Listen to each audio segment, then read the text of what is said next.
outbreak, and we're break COVID-19 outbreak into COVID-19 outbreak, and we're still learning a lot about the virus.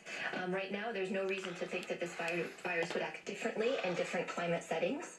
We will have to see what happens as this progresses, but we need to be as vigilant as possible in all countries of the world. And on the issue of containment versus mitigation, in public health terms, containment are the activities that are aimed at interrupting transmission. In other words, identifying cases, isolating cases, following contacts. You're trying to prevent the virus transmitting from one person to the other. So the measures that are taken are trying to break the chain of transmission. You're trying to contain the virus in that sense. Mitigation is when you accept that you cannot prevent the virus spreading, but what you do is mitigate the impact the virus has by treating patients, by offering a vaccine, by doing everything possible to reduce the impact on society, on the health system. But both of these strategies are necessary in many epidemics. What we've been saying clearly is that containing the virus and interrupting transmission gives us an opportunity to stop the virus, but what it's clearly doing, as you've seen in China and Singapore, it's slowing the virus down and allowing us to get ready, to prepare. To accept that mitigation is the only option is to accept that the virus cannot be stopped. And we've seen evidence from China that this virus can be significantly curbed in its spread if robust measures are taken. Thank you. And we have a call from Chinese agency, please. From China Central Television. My question is about the virus origin. So right now there have been some opinions published by the scientists saying that they are not sure about the virus. Are they really from China or from some other parts? And also there have been no clear evidence that this virus is coming from China. So my question is, are there any updates about the virus origin? Because there are some cases not related to the travel history in China. And although the first cases are spotted in China, does it necessarily mean that the virus itself came from China, or it can be somewhere else? Thank you. So this is an area of active investigation right now, of looking at the source of this outbreak, the zoonotic source of this outbreak, that is, what is the animal source for the initial human cases. And there's a lot of activity in this area of work. As you know, some of the initial cases identified in December from this cluster of pneumonia had mentioned this exposure at the seafood market, but some of those cases, some early cases, didn't have exposure at that market. And so what's really important is to go back and look at those first cases, the first 50 cases or so, and say, what are the exposures of those individuals and how did they differ? There were some investigations that took place at the market. There was some environmental sampling that was done in the market in Wuhan and in other area markets in Wuhan, where they found evidence of virus in the market in environmental samples, so swabs of surfaces. There's a lot of area of work of looking at the virus in animals and wildlife, in the markets themselves, but also in source farms, where the animals came from into those markets. As far as we are aware from the mission itself and from beyond that, we haven't seen any evidence of the virus in the animals in Wuhan. There's one paper that mentions the pangolin, and that there's some close association with the COVID-19 virus, and that could be the intermediary host, but that's not the full story. So there's a lot of area of work that needs to be conducted to really identify the intermediate hosts. So what are those animals that may have resulted in exposure to people who were infected there? We don't have a clear answer on that yet, but it's an area of active investigation. I think it's also important in terms of looking at the emergence of any disease. Disease can emerge anywhere. Coronaviruses are a global phenomenon. They exist on a global basis. It's an unlucky accident of history or nature that they emerge in a certain place. And it's really important that we don't have to start to ascribe blame to geographic origin, and that we look at this in terms of how we respond, how we contain, and how we stop this virus. Congo is not responsible for the emergence of Ebola, and Nigeria is not responsible for the emergence of Lassa fever, and no one is responsible. Well, you have just been listening to a WHO press conference in Geneva. The Director General gave an update on the coronavirus. He said that they have updated the risk of this virus spreading to very high. He also said several new countries today have reported their first case. All of those cases are linked to the outbreak in Italy.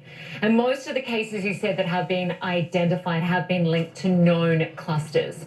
And he offered advice on prevention, most notably washing your hands often and using an alcohol-based sanitizer.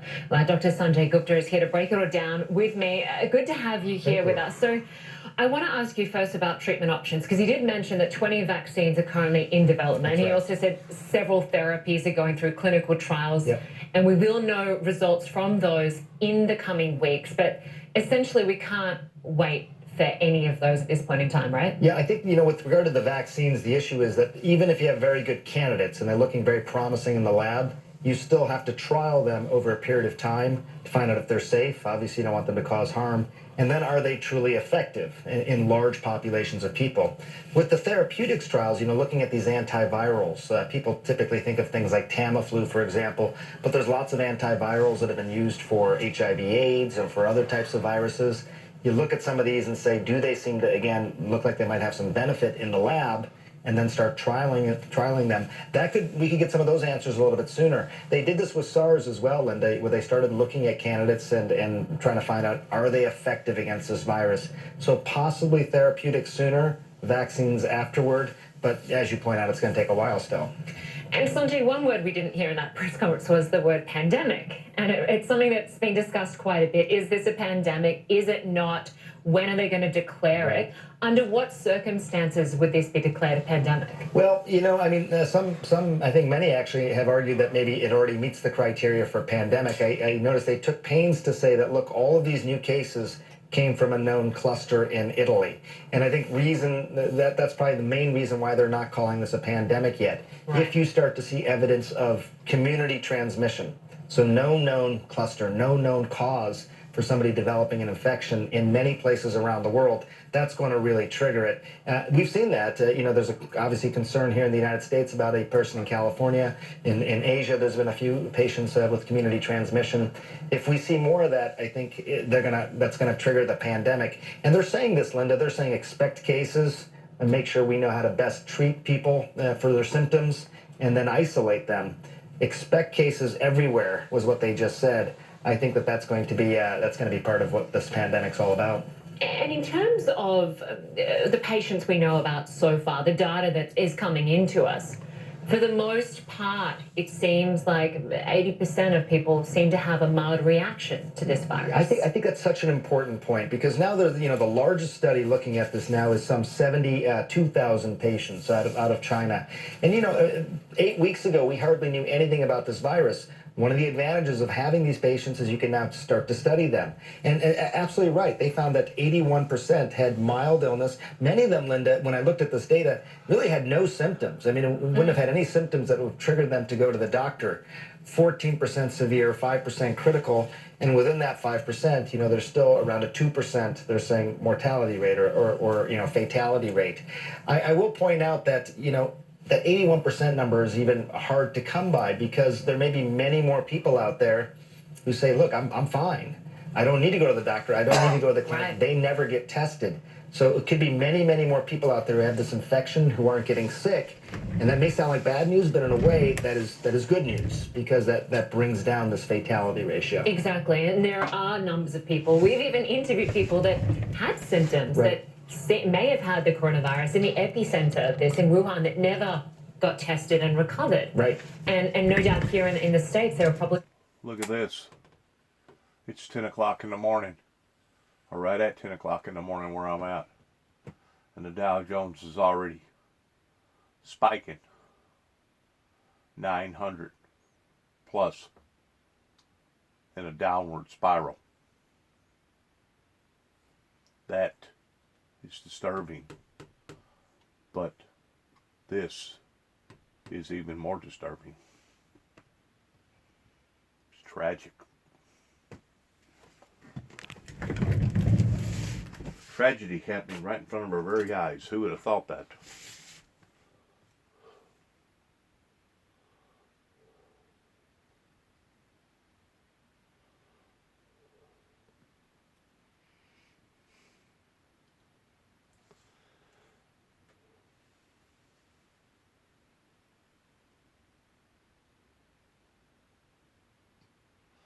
What's more, we was warned. We was warned by the biblical teachings of Christ that these things would in fact occur in the last days. We understand and realize that various cultures throughout various generations has believed in one form or another that the last day preaching prophecy message basically come about shortly after the death and resurrection of Jesus. There has been all kinds of cultures who have put various scriptures together and said, well, this must be where we're at, pertaining to history and pertaining to the teachings of history. And in one essence, they was actually correct, because it talks about how God the Father would plant the seed, representing Christ, and the earth bringeth fruit of herself. First the blade, then the ear, then the full corn in the ear. But immediately, whenever he putteth in the sickle, these are the end time biblical Bible harvest days of the end time prophecy. And of course, whenever you add two and two together, in various cultures that has spread out, regardless whether it was the first spread of the apostles, they was first disciples, and then they become apostles, towards apostolizing communities about the supernatural hereafter pertaining to the teachings of Christ. And if you'll follow that down through various avenues, regardless whether it be this generation or that generation or this culture or that culture, you will see where the growth of the gospel has in fact taken off since that very seed was planted. You also see where the resistance come from and how crucial that resistance was and how powerful that resistance was during the time of the planting of the seed. And don't think for a second that the resistance hasn't let up, because the resistance that the founder of the Windmill Ministries has went through right here at 291 Thompson Road have been unlike any other supernatural force that I can positively guarantee that I have ever been through. And I have been to some very, very remote, horrible areas, places like down in Homestead, places down in Miami where it was full of Cubans, places down in New Mexico where you had probably about 30 different Native American groups, all different types of a melting pot of cultures that formigated right there together. Places out in LA, places out in San Francisco,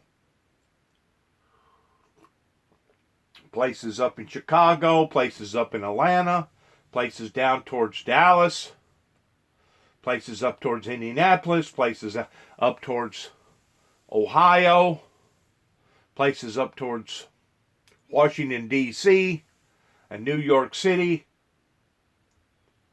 places up in Raleigh, North Carolina, Charlotte, North Carolina, places out in South Carolina, places down in Mississippi, places down in Oklahoma. I've been all over the American province, in regard to geographically be spread out. So I'm very, very familiar with these different cultures and with these different entities that have fought or resisted against this message, including Kentucky and Tennessee.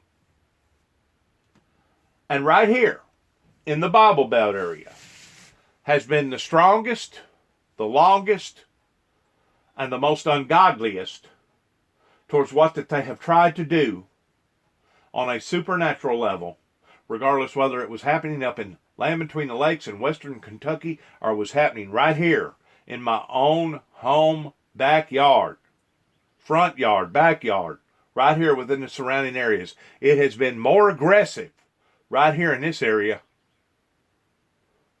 than any other area. And that includes all these other major cities that I've ever been in. And trust me, I felt the resistance in San Francisco. I felt the resistance in Atlanta, Georgia. I felt the resistance in Chicago and New York and Washington, D.C. But not none like I was being attacked right here in my own home place.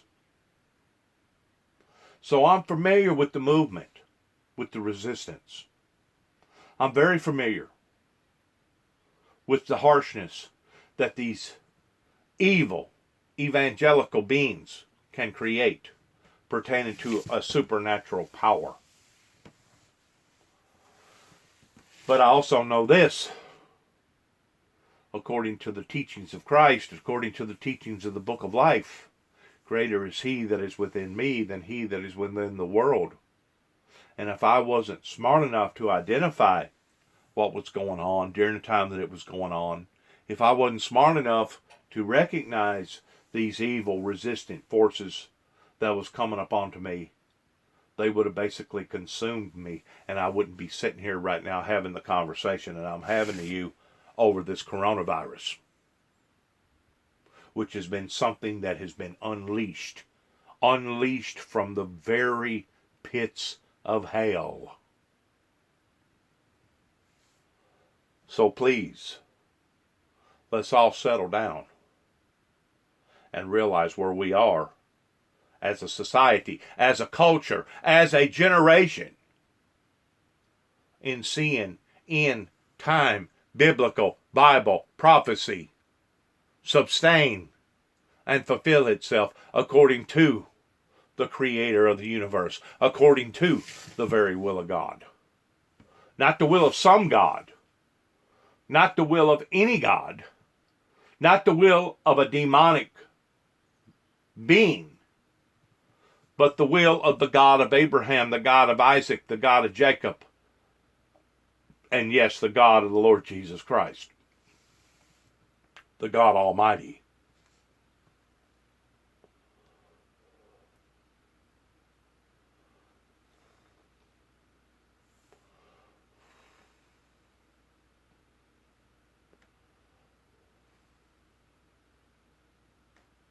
Hi, thanks for joining us. Welcome along to World Sport Live from London with me, Amanda Davis. Members of the swimming community.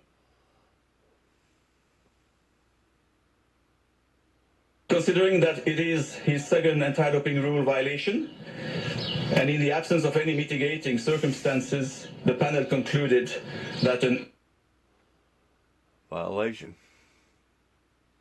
Somebody done caught doing drugs or something. Cheating.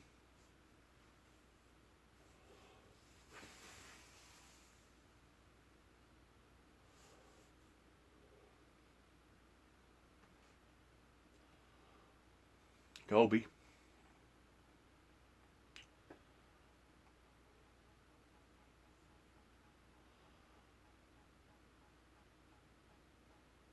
I miss living in LA, but now my city is Miami. We had great times in LA, and it'll be an emotional moment when we come up against the Galaxy. But there'll be no doubt in my mind who I want to win on that day.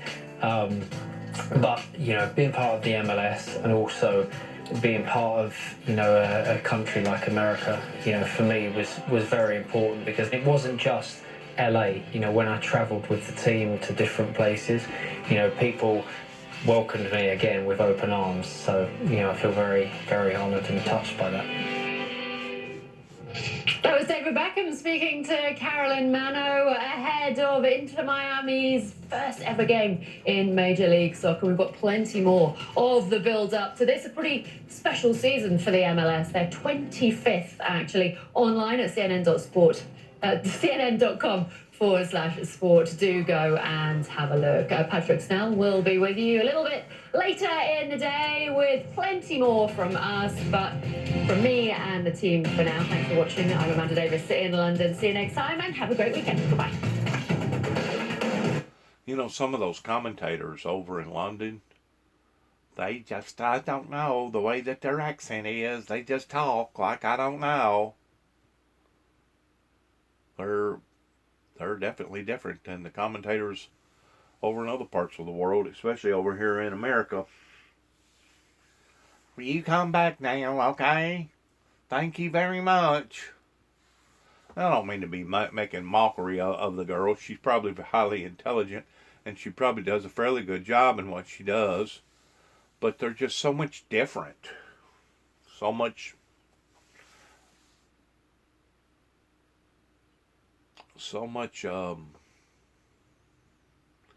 I don't know if the word would be kinder or sweeter, more elegant maybe, I don't know. Their whole demeanor is different.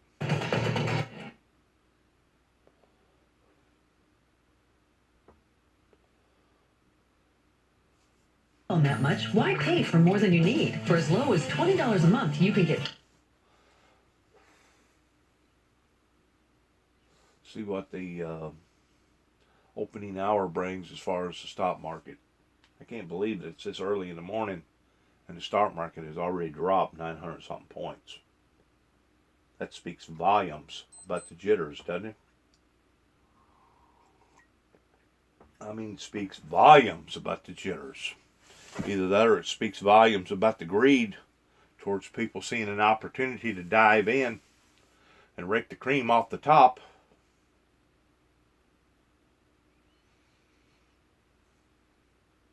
We're living in a very, very unusual state right now pertaining to having all this access to global networks and satellites and being able to see things that's going on in the other parts of the world instantly, just like if it was in our backyard. We're living in a time right now like we have never, ever experienced before in society, period. And it was one thing to create the wheel. It was one thing to create fire.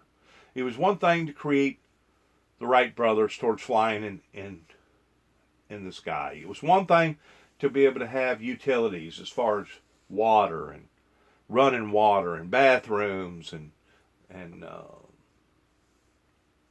electrical current coming to your homes and having automobiles to drive. Those are all magnificent leaps and bounds with society. Leaps and bounds. But in today's society, to be able to sit and watch and analyze and dissect what's going on 4,000, 5,000, 8,000, 12,000 miles away from your home, just like it's just right over there in the next neighborhood, just like it's right in your own backyard. We're living in unparalleled times, such as we've never ever seen before because of the modern technology of today. And that's something that I'm having to readjust to on a day-to-day basis, because whenever I was growing up as a youngster in this area where I'm living at now, we didn't have near the amenities and the accommodations that we have today. Not near. I mean, I can remember back whenever the microwave didn't even exist. The toaster had been invented, but the microwave hadn't. I can remember a time whenever the digital watch had not even been created. The old standard watch had been created, but not the digital watch. So, as I'm sitting here looking at these worldwide events, I'm also recognizing that I'm involved in a culture, in an era unlike any other era in existence to this world has ever known, and who's to say that ever will be known. In other words, this may be our peaking moment pertaining to this is as far as we're going to go, other than tweaking technology and tweaking artificial intelligence a little bit better than what it is today. I may be living in the era that this is the best that it's going to get as far as modern day technology and global assistance of things going on all over the world, all over the planet. It is the inborn hope of our humanity. Freedom means choice, the ability to get an education. We should be allowed to do anything we want to do as long as we aren't hurting another human being.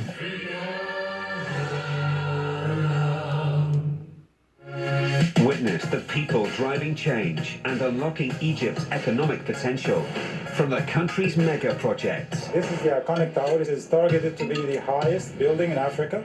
To young entrepreneurs sparking innovation. Highland is on its way to be a super app. It's not a dream.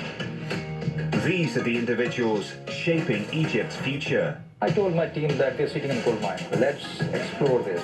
This is Made in Egypt on CNN. This is CNN. This is CNN. Countries and sending world markets plunging. Also, a huge ban thrown at one of the biggest names in swimming. We're going to get the reaction next. And violence in Syria escalating while a dire humanitarian crisis gets even worse.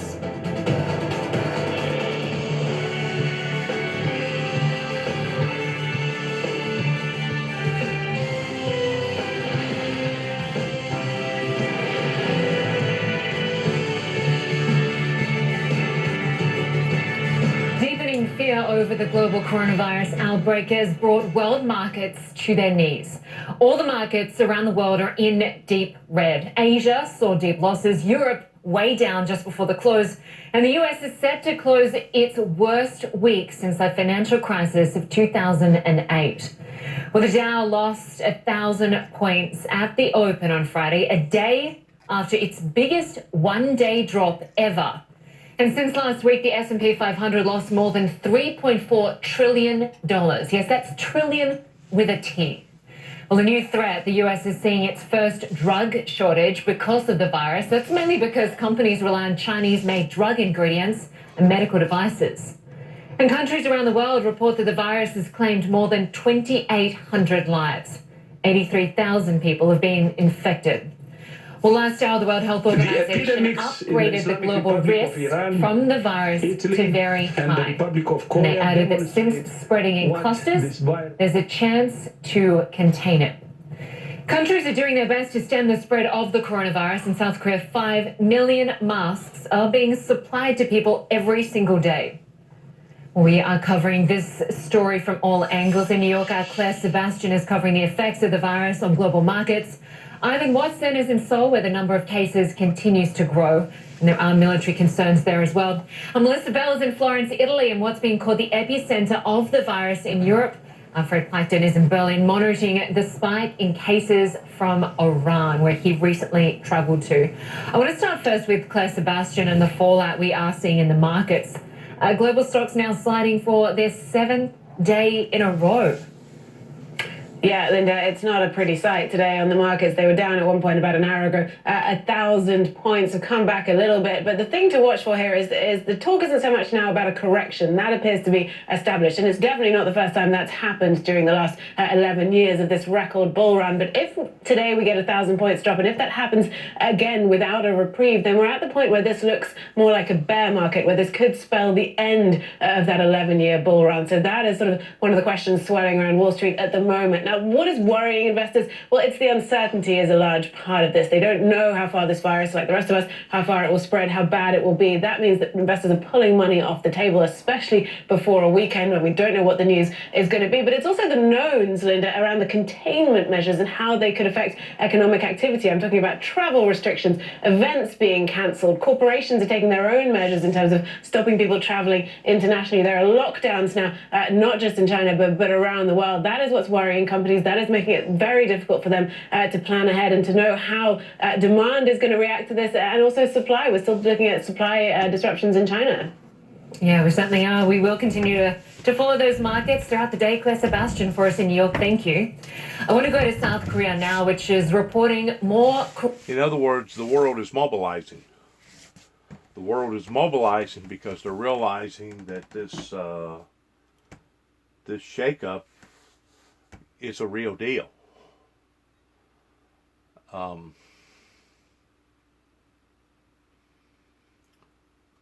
The sad thing about it is whenever you have a machine that's running that's so fine-tuned as what Donald Trump had going towards everybody getting adequate this and adequate that, and you had adequate TVs over here and adequate cell phones over here, and you had adequate medication going to this spot over here.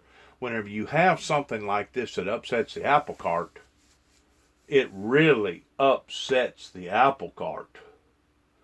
And a lot of it isn't just fear-mongering. A lot of it is prevention. Like I said a while ago, we're watching a planet that's basically mobilizing into action towards preparing for the worst. Hoping for the best, but preparing for the worst. Especially whenever you see the markets drop $3 trillion in about a 4-day period. That speaks volumes about the jitters. That speaks volumes about the uncertainty. That speaks volumes about the concerns.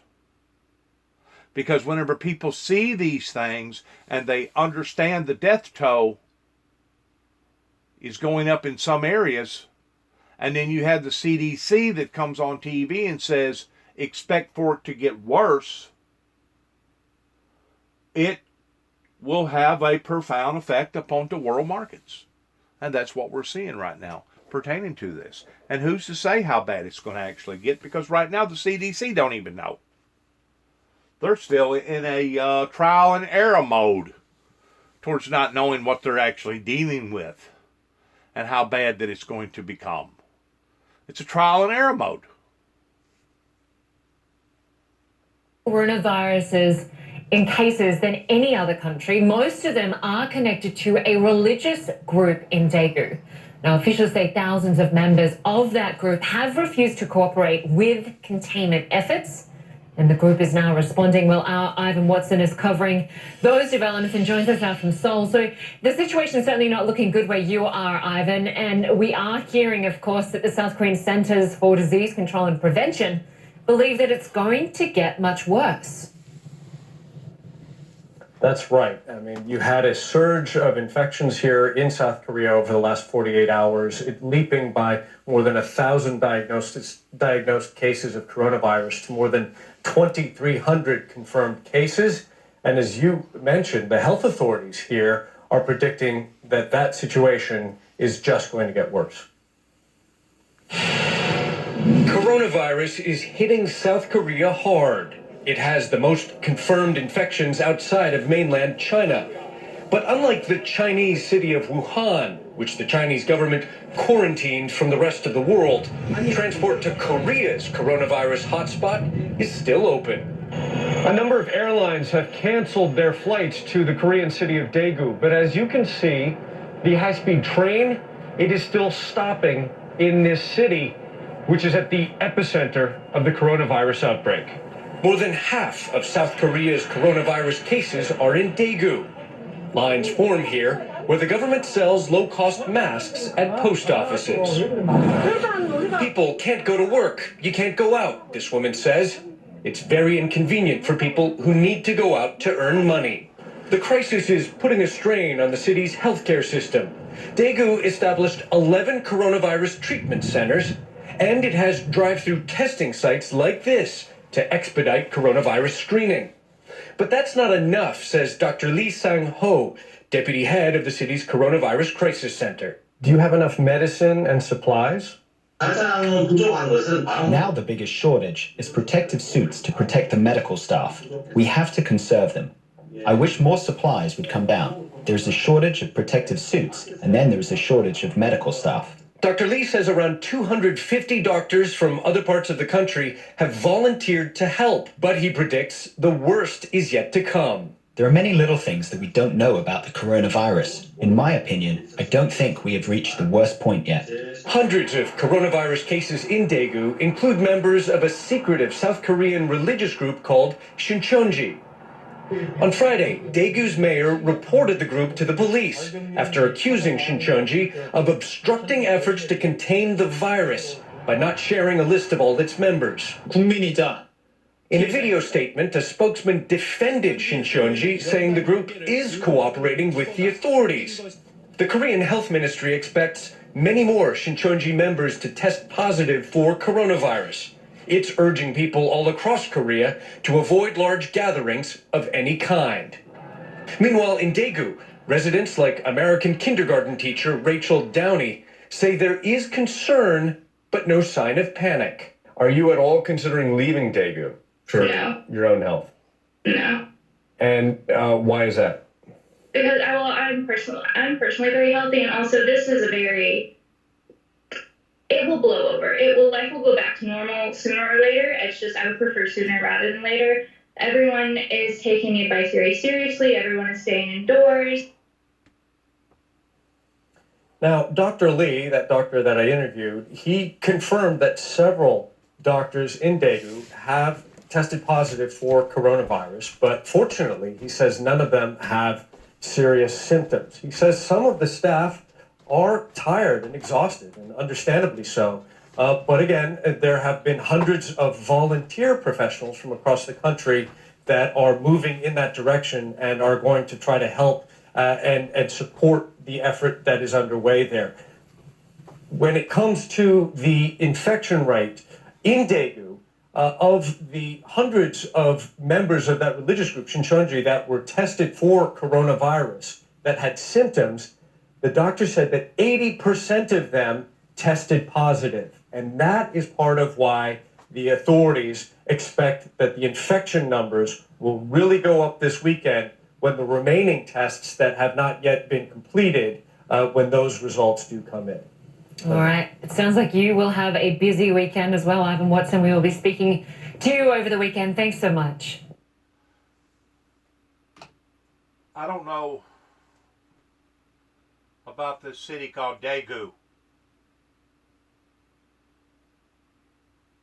I don't know about this religious group that they keep talking about again and again and again, towards whether or not this religious group is a Christian religious group or it's an occult religious group that worships basically the devil instead of the Lord Jesus Christ. I know that it has been brought out on the media pertaining to this religious group several different times.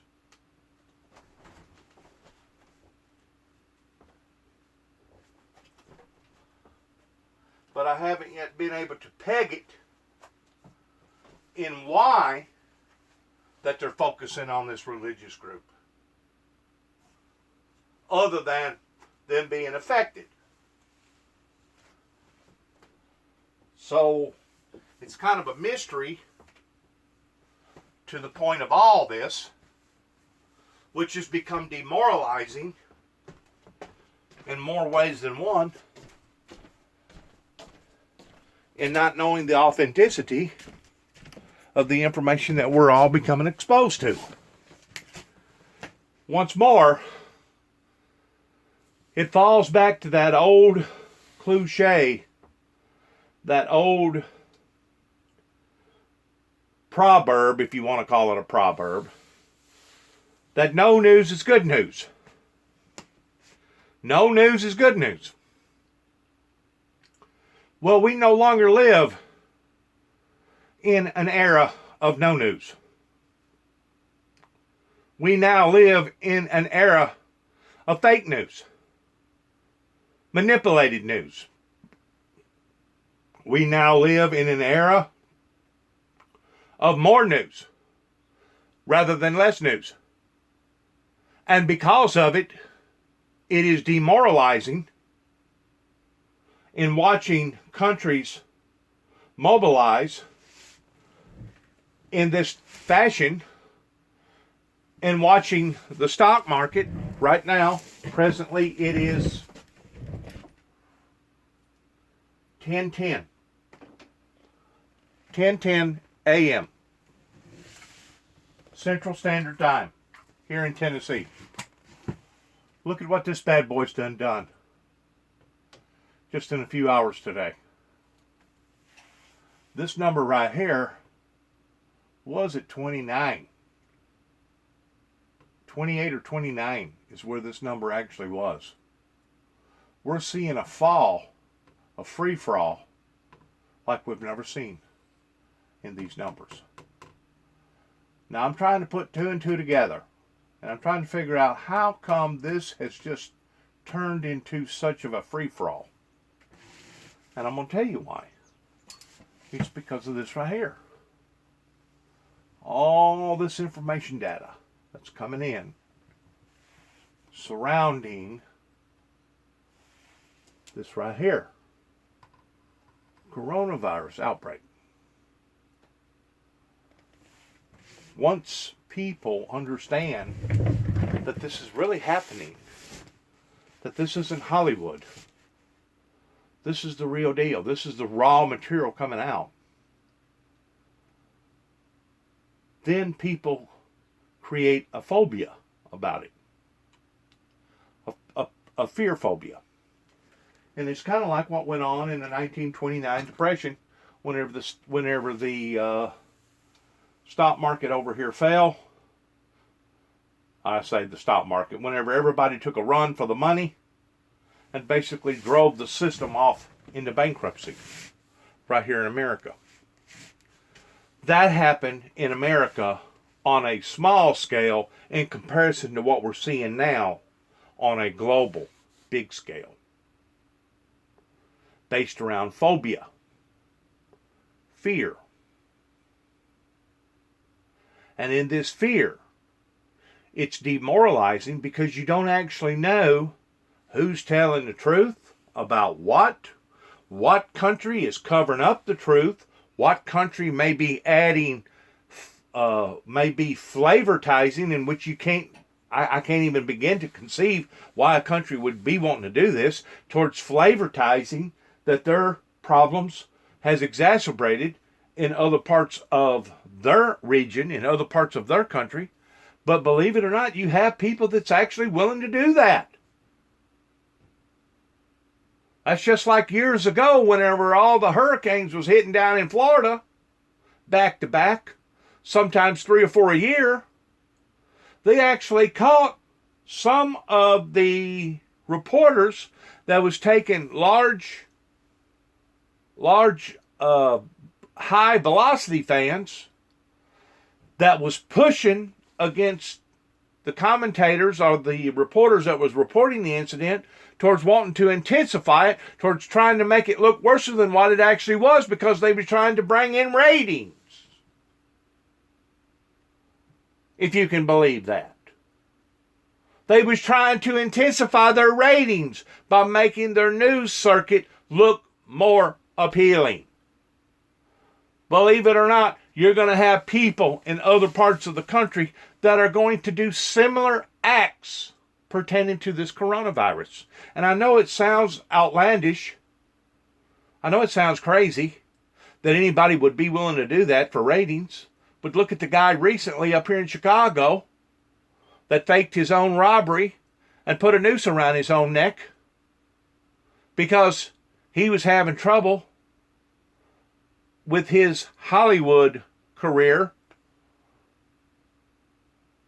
towards trying to gain the ratings, to where he looked more appealing to the American people. That way, his I guess, once you become so famous like that, you can basically name your own price towards an agency that's willing to work with you towards making another movie. I guess you can basically name your own price towards saying, hey, instead of me going to do this for $30 million, I want $300 million.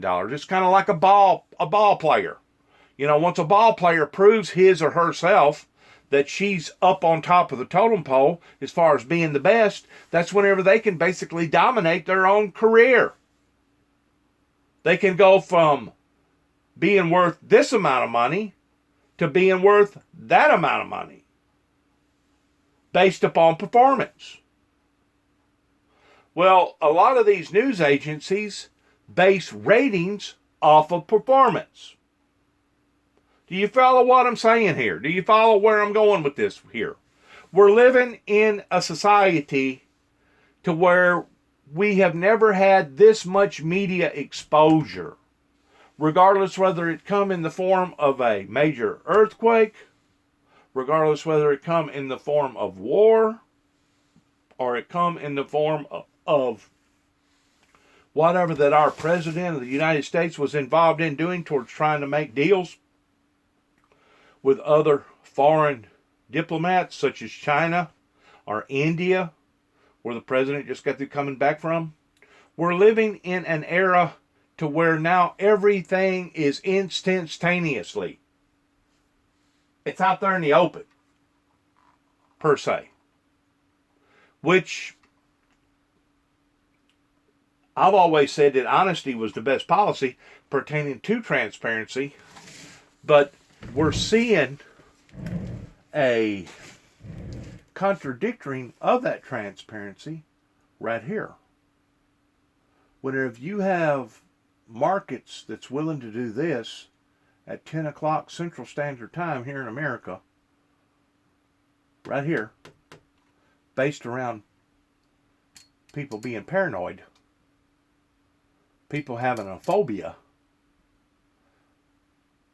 based around the fear of what's going on worldwide, this, instead of this turning out to be a good thing in this information era that we're now living in, it's actually having a backfire effect. To the point, instead of it being a good thing, it's actually creating a bad thing. Look at this. This is because of fear-mongering. Fear-mongering and also greed. People seize an opportunity. Hey, this is the time that we can check out. We can pull out of this thing, and we can pull out smelling like a rose.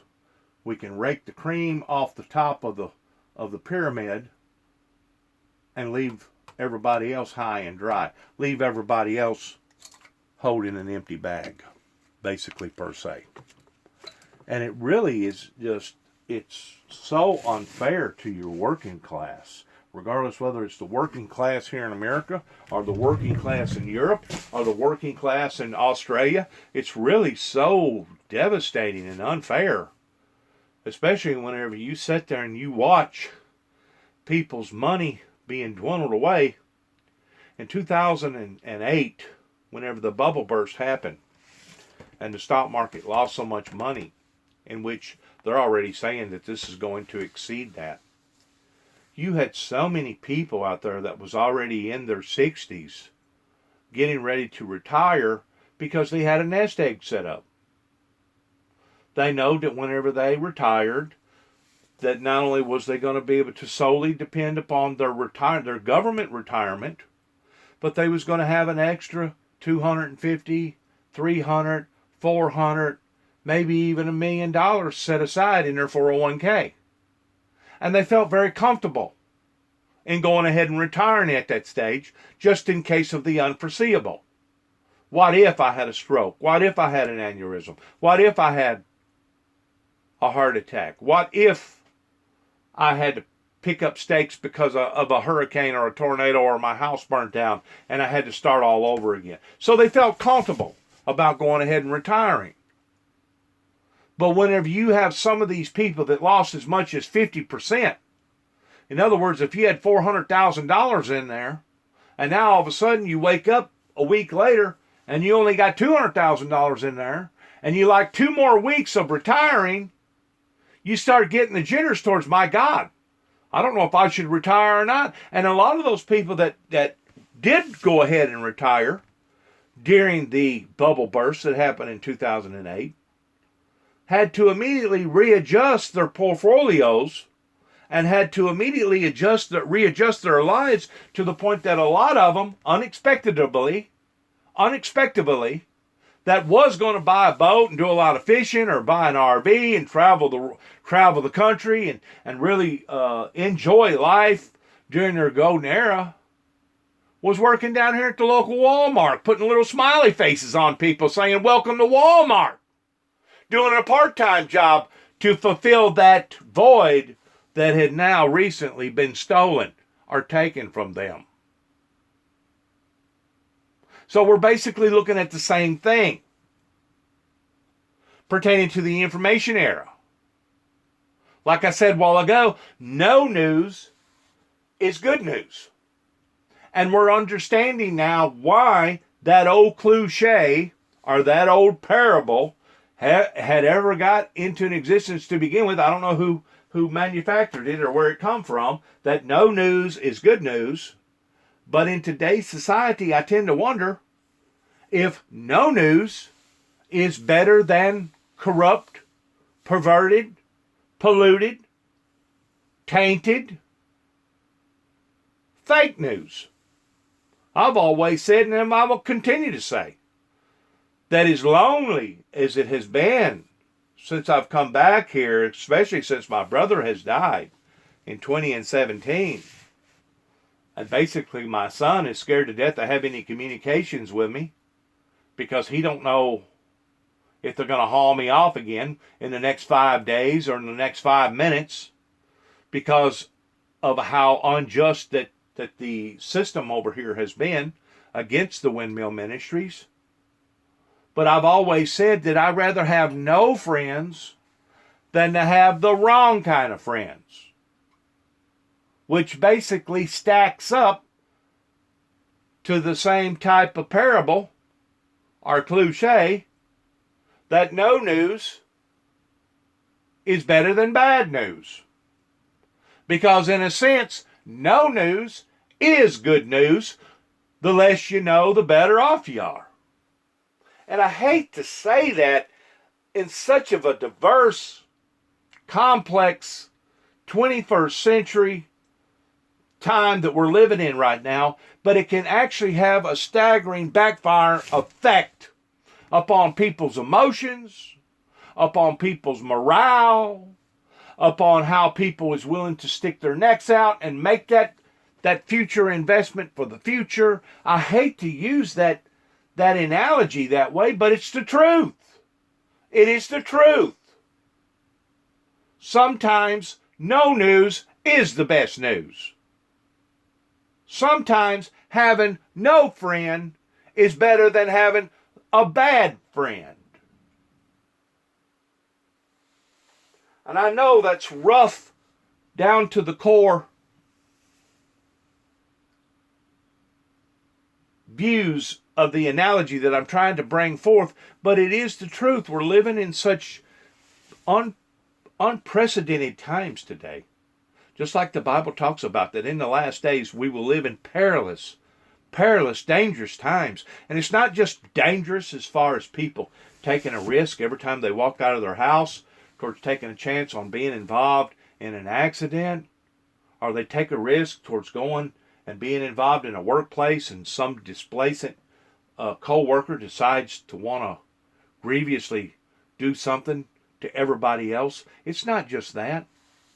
It's not just that. It's also what you're looking at right now pertaining to the chaos. An atmosphere of anarchy. An atmosphere of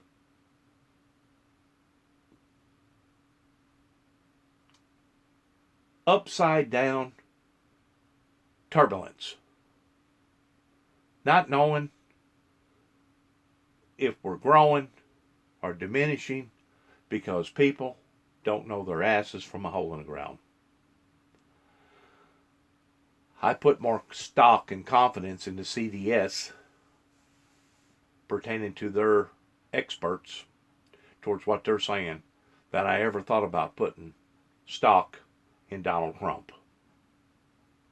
I realize some of the things that Donald Trump talks about and some of the things that he says, I realize why that he's saying them and why he's doing them. And maybe the old cliche that no news is better than confused, collaborated, tainted, taunted fake news. I know this. If people were still in the dark pertaining to the atmosphere of paranoia, people being paranoid, the atmosphere of basically having a phobia about all this, we probably wouldn't be seeing these downturns in the stock market right now like we are right now, regardless whether it was happening out of readjustment or happening out of greed. We probably wouldn't be seeing those numbers like we're seeing right now. There's always good and bad in everything, isn't it? It's always two sides to the coin, isn't it? There's a good side and then there's a bad side. I think right now what we're seeing is the bad side pertaining to it turning into chaos.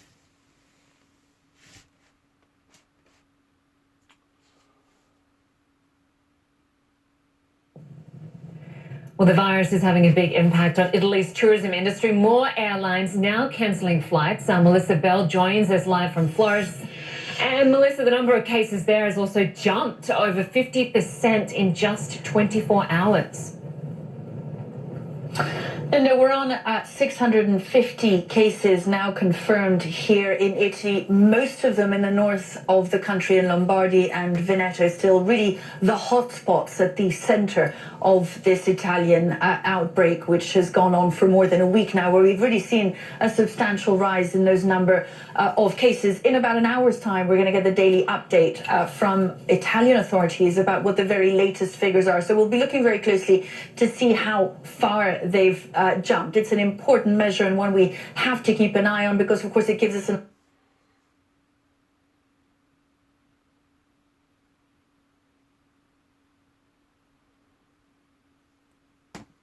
That's a big territory that they're looking at right there. I mean, that's a huge territory right there. If you look right here,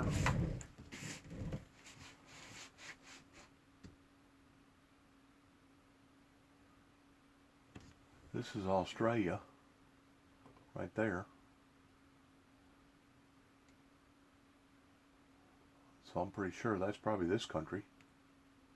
Then you got Germany. Then you got Switzerland, which is right there.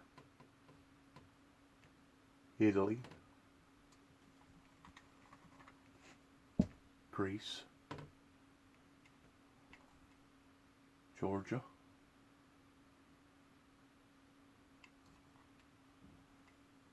Spain. France. United Kingdom. Norway. Finland.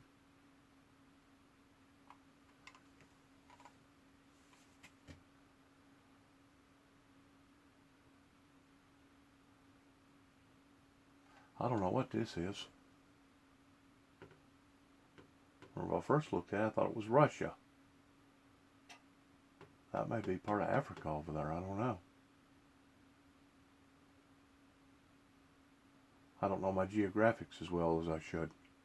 I don't know what this is right here. It says over here, this is Finland. Up in here. This might be the South Pole over here, I don't know. Instead of it being Africa, it probably is South Pole.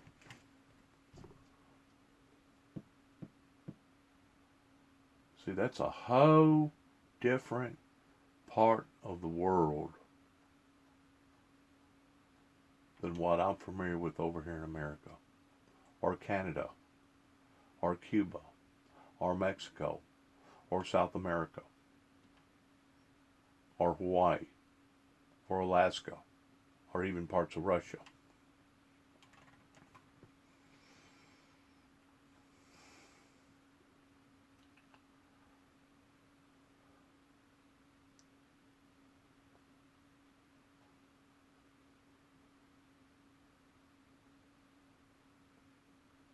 Right now we're talking about this area right here. It's in the red, I'm assuming, over in Italy.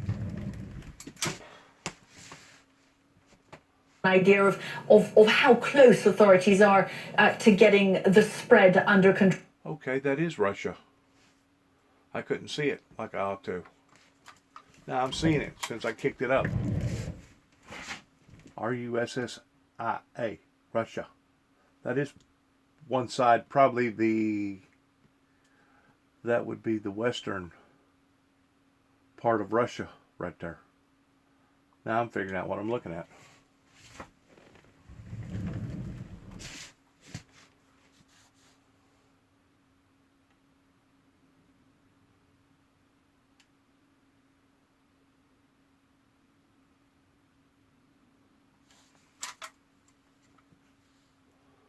At least within the country's own border.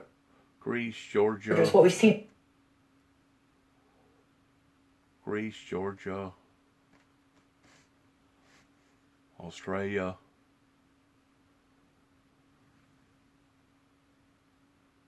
As well over the last couple of days is numbers rising in Sweden, right below Norway, right here. These are supposed to be the wealthiest of the wealthiest out of all the world. The way I understand the Swedes, the ones who walks around with little wooden shoes, are supposed to be the wealthiest of all the wealthy. On paper, that is.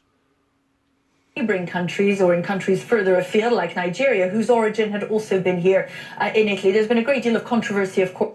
That's probably give or take around 10,000 miles away from America, maybe 12. About the early days of the handling of the first case, the first patient one, not patient zero, but patient one, the first Italian man to have been identified to have the virus, and whether or not the hospital in charge had observed all the... Look at that. Those are the hot spots. The spots that are showing up negative in the red. Protocols. And of course, what the coronavirus does when it brings a crisis like this to so many different countries is that in a sense it exposes their inherent weaknesses. Italy was, long before coronavirus hit, a country that had been fairly unstable politically, with different regions run by different parties and a central coalition government that was relatively weak with regard to those regions and to the political stability of the country. You also had an economy that was extremely slow and even before verging on the edge of recession. Coronavirus has really exposed all those fault lines all the more, all those weaknesses all the more, and what'll depend a great deal on, one thing that'll depend a great deal on how long this lasts and how long it takes authorities to turn things around in terms of those rises in numbers is... And that's the very reason why that I've weighed in on various conversations pertaining to this, that it becomes demoralizing towards not knowing what to believe, who to believe, whether or not it's tainted news, or whether or not this is really coming out towards clarifying the condition that the region is already in to begin with. What she's talking about right now is just adding insult to misery pertaining to showing people's dirty laundry as far as the conditions of some of these people over there in that area. That's what she's talking about right now. And of course, once more, you can look at the market, minus 908.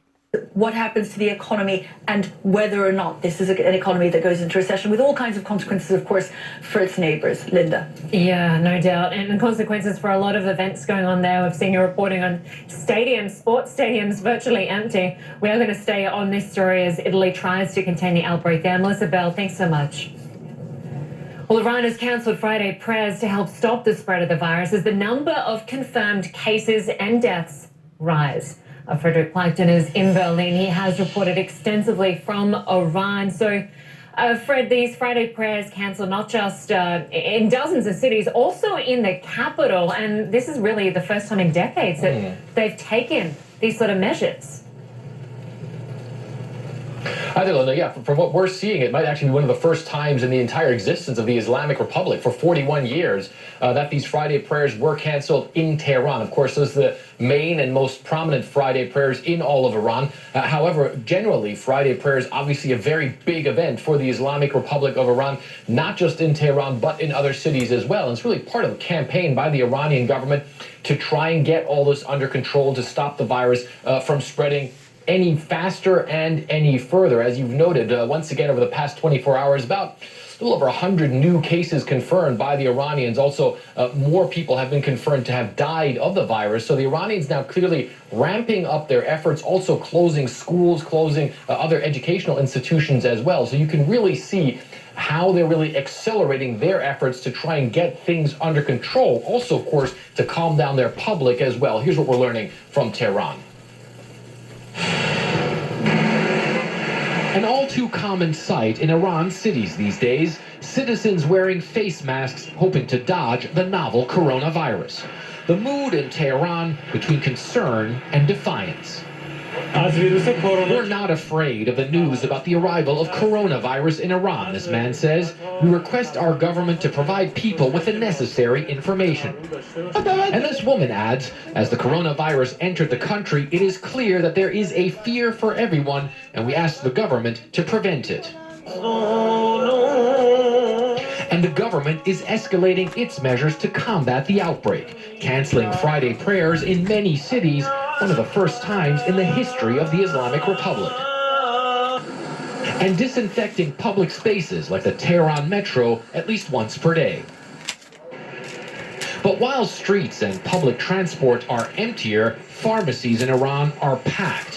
While the country is suffering from medical shortages due to international sanctions, customers at this pharmacy in Tehran are stocking up on supplies.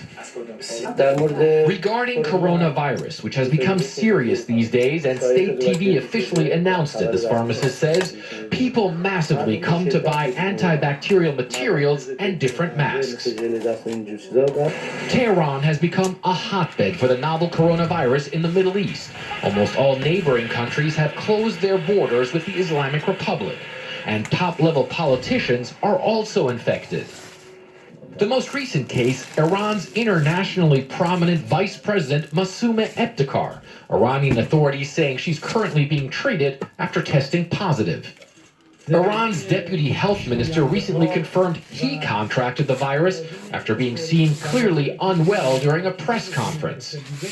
Iran now says the coronavirus has spread to more than 20 provinces in the country, the epicenter still being Qom, about 90 miles south of Tehran. The least expectation is to provide people, and especially students and in universities, with masks with filters, gloves, antibacterial gel, and tell people this is very serious and close to us in Qom City, this woman says. So far, the Iranian government says it will not quarantine Qom or other cities affected by the coronavirus, hoping the measures currently in place will be effective and help curb the outbreak.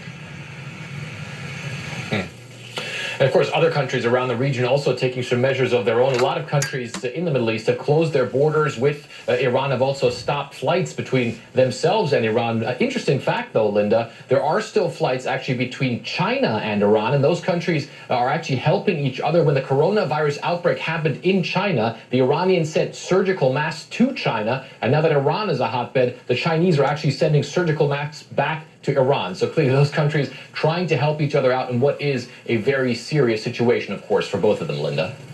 And of course, the death rate in Iran seems worse. From the data we're getting, seems worse than other outbreaks we are seeing.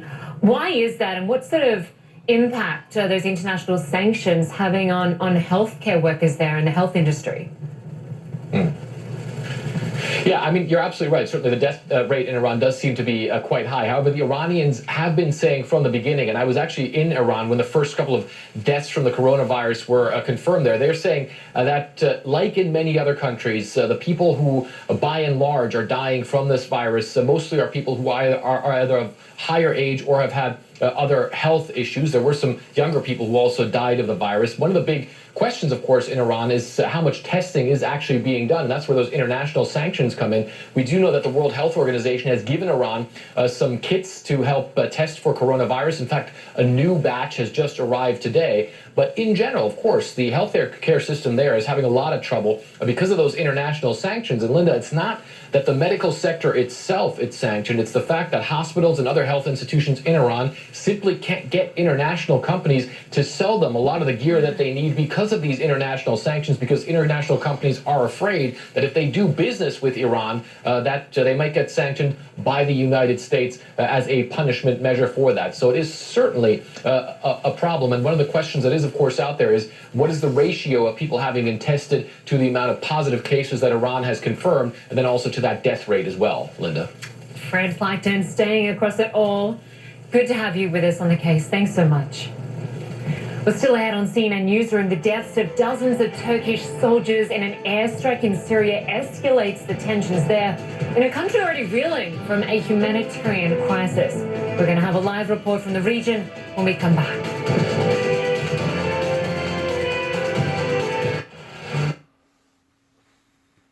We're going to end it right there. Thank you for watching.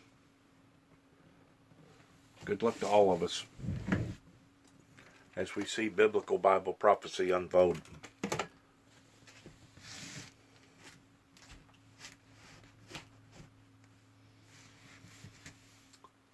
As an individual that was raised up in a poor atmosphere,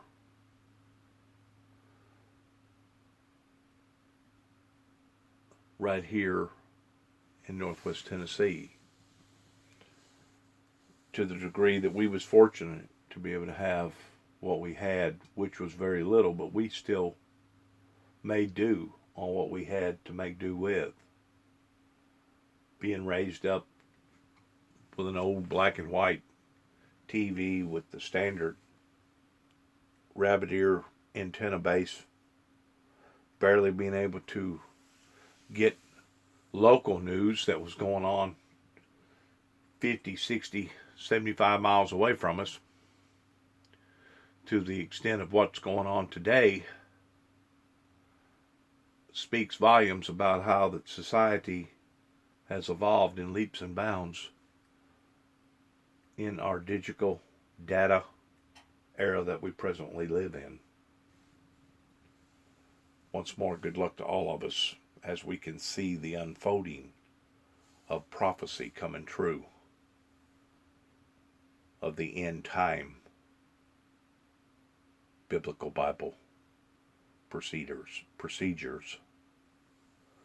God bless and shalom.